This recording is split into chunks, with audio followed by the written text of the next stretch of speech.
पश्चिम बंगाल के कोलकाता में आलिया यूनिवर्सिटी के छात्र नए वक्फ कानून के विरोध में प्रदर्शन कर रहे हैं, जिसमें मुस्लिम संगठनों ने भी उनका साथ दिया है। बड़ी संख्या में लोग इस विरोध में शामिल हुए हैं। उधर जम्मू कश्मीर के श्रीनगर में पीपुल्स डेमोक्रेटिक पार्टी पीडीपी के कार्यकर्ताओं ने भी प्रदर्शन किया है।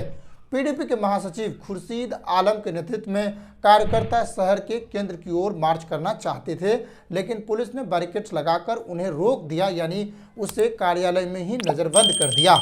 All India Muslim personal law board AIMPLB ने देश भर में वक्फ बचाओ अभियान शुरू कर दिया है, जिसका पहला चरण 7 जुलाई तक चलेगा, जो 87 दिनों का है। इस दौरान 1 करोड़ हस्ताक्षर एकत्र कर प्रधानमंत्री नरेंद्र मोदी को सौंपे जाने का लक्ष्य रखा गया है।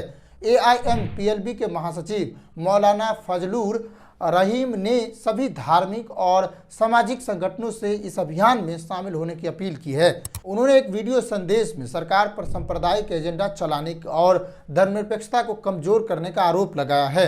फजलुर रहीम ने कहा है कि यह अभियान वक्फ संपत्तियों की रक्षा करने और विधेयक को निरस्त करने के लिए है, क्योंकि यह विधेयक वक्फ संपत्तियों की प्रकृति और स्वायत्तता को नुकसान पहुंचाएगा। AIMPLB इसे इस्लामी मूल्यों, शरीयत, धार्मिक स्वतंत्रता और भारतीय संविधान के खिलाफ मानता है। बोर्ड ने इसे वक्फ बचाओ संविधान बचाओ अभियान का नाम दिया है और आंदोलन तब तक जारी रखने का ऐलान किया है जब तक विधेयक पूरी तरह निरस्त नहीं हो जाता है। AIMPLB ने इसे 1985 के शाहबानो मामले जैसा व्यापक जन आंदोलन बनाने की योजना बनाई है, जो शहर से गांव तक फैलाने का लक्ष्य रखा गया है। बोर्ड की महिला विंग महिलाओं को जागरूक करने के लिए अलग अलग जगहों पर कार्यक्रम आयोजित करेगी। समुदाय से संयम बरतने और भावनात्मक प्रतिक्रियाओं से बचने की अपील की गई है। अभियान के तहत कई कार्यक्रम निर्धारित हैं। 22 अप्रैल को दिल्ली के ताल कटोरा स्टेडियम में तहफूज-ए-औकाफ कारवां नाम से बड़ा आयोजन होगा। 30 अप्रैल को रात के 9 बजे देश भर में आधे घंटे के लिए लाइट बंद करके ब्लैक आउट के जरिए प्रतीकात्मक विरोध किया जाएगा। 7 मई को दिल्ली के रामलीला मैदान में एक और बड़ा कार्यक्रम होगा। इसके अलावा जुमे की नमाज के बाद मानव श्रृंखला बनाकर विरोध भी किया जाएगा। सभी राज्यों की राजधानियों और जिला मुख्यालयों पर धरना प्रदर्शन किया जाएगा। प्रतीकात्मक गिरफ्तारियां दी जाएगी और राष्ट्रपति गृह मंत्री को ज्ञापन भी सौंपा जाएगा। इस तरह की बड़ी योजना बनाई जा रही है। दिल्ली, मुंबई, हैदराबाद, रांची, लखनऊ, अहमदाबाद जैसे 50 शहरों में प्रेस कॉन्फ्रेंस और बुद्धिजीवियों के साथ बैठकें होंगी, जहां वक्फ विधेयक के नुकसान बताए जाएंगे।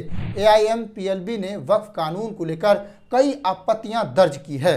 बोर्ड का दावा है कि यह विधेयक वक्फ संपत्तियों पर कब्जा को आसान बनाएगा, जिससे सरकार या व्यक्ति उन्हें हड़प सकता है। नए कानून में गैर मुस्लिम सदस्यों को वक्फ बोर्ड में शामिल करने और जिला कलेक्टरों को संपत्तियों का मूल्यांकन करने का अधिकार देने का विरोध किया जा रहा है। AIMPLB का कहना है कि यह विधेयक संविधान के तहत धार्मिक स्वतंत्रताओं का हनन करता है, क्योंकि यह हिंदू और सिख धार्मिक संस्थाओं के साथ समान व्यवहार नहीं करता है। बोर्ड के अनुसार वक्फ बोर्डों की शक्तियों को कम करना और सरकारी नियंत्रण को बढ़ाना किसी भी तरह से स्वीकार नहीं किया जा सकता है। इस तरह से आप समझ सकते हैं कि वक्फ बोर्ड के नए कानून के विरोध में देश भर में कितने बड़े पैमाने पर विरोध प्रदर्शन की आवाज भरने की तैयारी किया जा रहा है। देश भर के सभी राजधानियों में, राज्यों की राजधानियों में, मुख्यालयों में पार्टी के प्रवक्ताओं के द्वारा और जहां भी संभव हो सकेगा अपने बुद्धिजीवियों, युवाओं, बच्चों, महिलाओं को साथ रखकर इस तरह के विरोध प्रदर्शन का नेतृत्व किया जाएगा। अब सोचने वाली बात यह है कि वक्फ कानून तो पूरे देश में लागू भी कर दिया गया है। ये अलग बात है कि जहां पर गैर बीजेपी शासित राज्य है वहां पर अटकलें लगाई जा सकती है, क्योंकि इस कानून को लागू करने का अधिकार राज्यों के पास है। केंद्र अपने तरफ से लागू कर दिया है, लेकिन अब राज्य के ऊपर निर्भर करता है कि वो उसे अपने राज्य में लागू करेंगे या नहीं।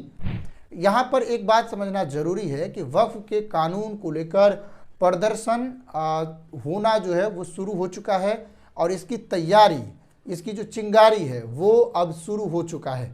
देश भर के कई हिस्सों में वक्फ के नए कानून को लेकर प्रदर्शन हो रही है। अलग अलग पार्टियों में टूट भी आ रही है, जिससे उस पार्टी की विचार जो है सामने आ रही है। तो अब देखना होगा कि इस तरह की मुहिम कितनी सफल हो पाती है और वक्फ कानून अब जो है वापस होगी या नहीं, या आगे किस तरह का प्रदर्शन रहता है, ये सब अभी देखना बाकी है।